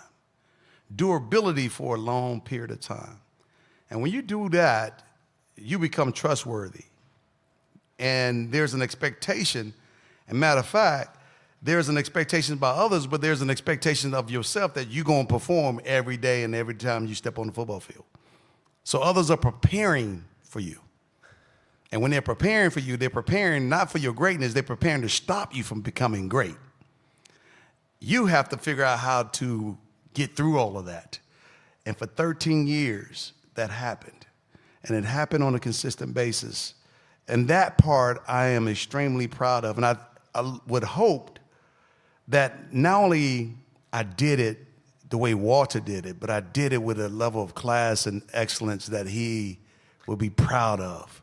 Because everybody that came before me, I carried with me as I went over that threshold. Because Jim Brown did it before Walter got there. And then Marcus and Eric and Tony and Franco and everyone else was in between. So every time I crossed over that threshold, I give them a high five. And every time I got to closer to the top, I give them a high five. And I'm fortunate to know and to be blessed to have met all of the guys that I'm talking about. Walter, Jim, Eric, Tony, Marcus, Franco, Barry Sanders. Whew, Barry Sanders, boy, my man. I mean, Batman had to have a Robin, and boy, I needed one myself. So the way it worked out was great because competition is great. And to be able to be amongst them, in spite of what others have said, those are things that they can never take away from you. Because they can say you didn't do this, you had that. Well, we all had an opportunity to be and do the things that we were able to do. I just like to think that I did it very efficiently, I did it productively, and I did it consistently for a long period of time. I mean, it's amazing to hear you that you visualized, and everyone else would have been visualizing, but your visualization was ultimately the truth, and I love that. And the first tattoo you ever got was the Dallas Cowboys star and the number 18,355 number of regular season rushing yards you accumulated in your career. Very quickly, when you look down on that tattoo, what does it say back to you? Nothing. It reminds me of the pain that I went through to get it. It's just a representation of, it says nothing. I mean, I don't even think about it anymore. So the pain of the tattoo or the pain of the every time yards? if I think about the tattoo, I think about the pain that I went through to get it. So I'm like, man, I mean, it was easier running for 18,355 than it was getting a tat. So let me ask you the hard question. Where did you put the I won the Dancing with the Stars tattoo? Oh, I might get the mirror ball on the other side. I doubt it very seriously, but anyway. Here's a serious question. My hero, the Brazilian icon, Richarlison. You can't boo Richarlison, guys. You only boo Richarlison if you don't like air to breathe. I want to be candid. This man is an incredible man. He decided he was going to tattoo on his back some of the greatest Brazilian footballers who ever played. And in the middle, he decided to tattoo himself. As a little boy, though. As a young man. Look at that. That's inspiration for us. So he's looking up to his idols. He can't even see his own back, though. That's all right. You know what I mean? He left that for you to see. He left that for you to see and post up here like you're doing right now. By the way, this man has never seen Richarlison play, but he knows he loves to take his shirt off. I'm not saying you need to get a back tattoo. Don't worry. But if you had to name the Mount Rushmore of Dallas Cowboys players who might theoretically be carved on the Emmitt Smith back tattoo, who would they be? 4 players. Four players? Yep. Do I need to include myself or take myself out of it? By the way, I didn't ask Richarlison that question before he put himself slap bang in the middle. Rules are yours. The rules are mine? Yeah. Well, okay. I'm going to make it easier. I'm going to take myself off of it. Yeah, I'm going to take myself off of it. I'm going to go with Roger Staubach. I'm going to go with Troy Aikman, Michael Irvin, and I'll go with Tony Dorsett. The man who invented the initials TD. I want to quickly talk about the World Cup. You played in front of these Texas crowds for over a decade. Netherlands, Japan, Argentina, Jordan. The US men's national team are going to play in a semi-final. That's the hope. That's the hope. By the way, I love Dallas. Someone over there. That's the hope. That's right.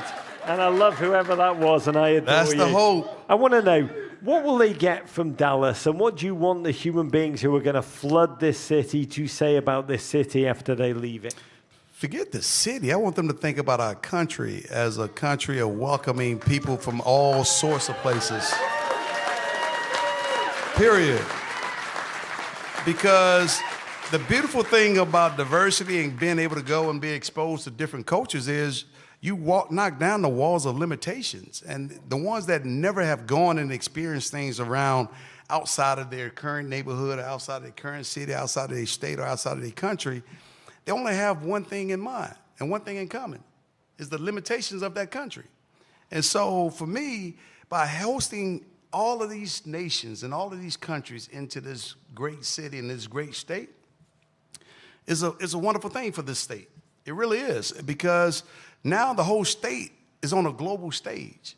And that's where we should show our best and be at our very best. Because as my mom said, you don't want to invite people from foreign places to come to your house and your house is not clean.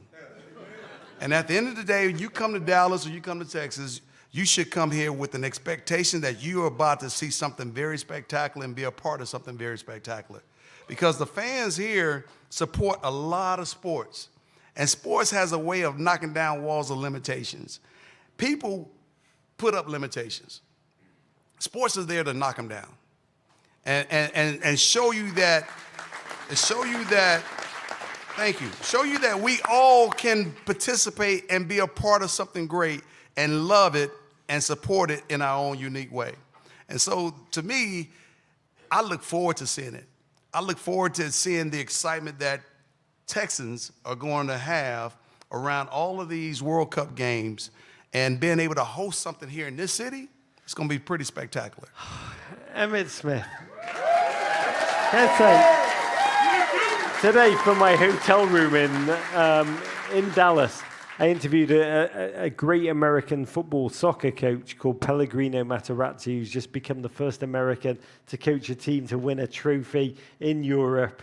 And I said, what drives you? And he said the quote that America is too big to be confined by small dreams. And when I hear you talk about what is possible in this World Cup moment, Emmitt Smith, I think about him and I think about this moment and I think about great joy. Small dreams. Get that quote again.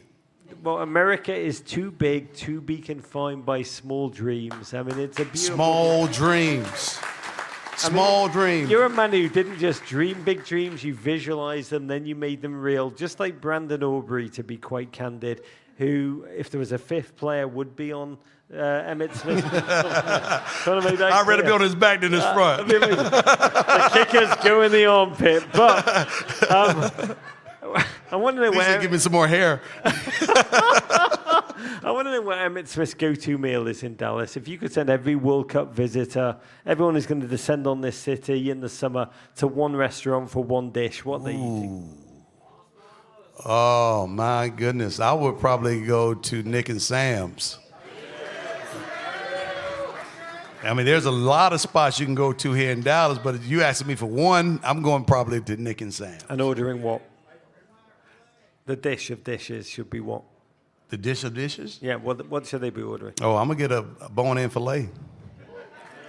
I've got to say, there's a lot of people in Japan currently writing down Nick and Sam's bone-in filet, and they have Emmitt. They're visualizing the bone-in filet. One quick question. If young Emmitt Smith had stretched out, instead of the Dallas Cowboys age 6, had, say, watched the 1978 World Cup instead, is there an alternate reality where you could have become a superstar in the soccer universe like that man? I don't know. I don't know, because I was never introduced to it. And, you know, growing up here in this country, it was football, baseball, basketball, and track. And so baseball was never my sport. I tried to play basketball. I was too short. Football became my thing. And I wasn't thinking about tennis. I definitely didn't have enough money to go play golf, so I couldn't be Tiger Woods. So didn't even know Tiger Woods existed at the time. They didn't know we had a chance to beat all that. So for me, I got to say, you are living proof of why Bank of America's Soccer in Schools program would have been like. Thank you. I mean, at this point, there should be a lot of diversity of sport in everywhere, and every kid should be required to go outside and play a sport and be around different kids, because that's the only way you break down the walls of limitations. Because through my sport, a lot of my friends are, Amen. I got some atheists. I probably got some Christians. I probably had some Buddhists. I had some probably Muslims. And I had some black and whites and Polynesians. Everybody. But you know what we all had in common? We loved the sport of football and we loved each other. And at the end of the day, we played for each other. And so when you plan for something different than just yourself, you come to learn the difference between you and another person. And that's a beautiful thing to learn. And that's why sports, to me, is such a great metaphor of life. It breaks down so many things. And so Daryl Johnson, one of my heroes. One of my heroes. Yeah. God bless them. Yeah. I got to say, what you embody and what you've just articulated is love. The world needs more love. It's been a joy. I will say, I just said to you before we came on that whatever happens in the World Cup that I've dedicated my life to, waiting for the next 39 days, nothing will surpass what it feels like for me as a kid who had your poster on my wall to be on the same stage as you, Emmitt Smith. Let's hear it for this incredible man. I have learned so much about life for this human being. It's been magical to commune with you. I want to make one last memory of everyone in the theatre here tonight. Emmitt, join me on the front of the stage. We're going to bring our photographer back on, Matthias, to make a memory together, Dallas, that will savour forever here. Dallas, come on up. Stand up. Let's be upstanding. Let's take a photo with Emmitt Smith.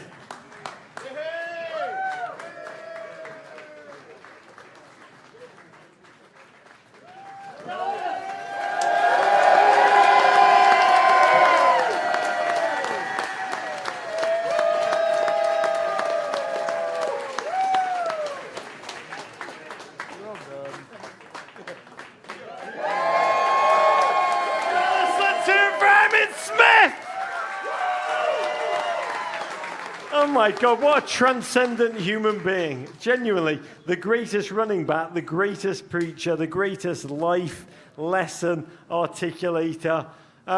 What a human being, what a night. Dallas, I want to say you are a singular magical kingdom. I want to thank you. Get to you in one moment. First of all, I do want to thank your favourite, our great friends at Bank of America. Tonight is only possible because of them. They are the official bank of US soccer and the FIFA World Cup 2026. I want to say I am so ecstatic about all that is to come to share with you. And thankful to Bank of America for what they're powering. So much, honestly, of what's great about football in the United States. They're going to bring us back to Dallas. We're going to be here for a live show in the middle of the tournament to savor with you and some incredible guests. And I want to say, to ride with them in this biggest year in World Cup history is remarkable. Their line, what would you like the power to do? When I first heard it, it was just words. We are living it. We're living it together. We are growing this game in the United States. And I want to say, my answer is, I don't ask for much. I'd just like to see the US men win the World Cup once in my lifetime. This is our year, right? This is our year. Most of all, I want to thank you, Dallas. We are so grateful for the moments we have in your company to commune with you. The game is coming to your shores. It's going to bring its ecstasy onto your streets. I was in Deep Ellum this afternoon. Deep Ellum is going to be overwrought with global football fans. Let's revel in it all. Let's make great, great memories, multi-generational memories for life. That's all that matters. This is Rod saying, let's save every second we have watching football together. Let's not take a moment for granted. Big, big love. Dallas, courage.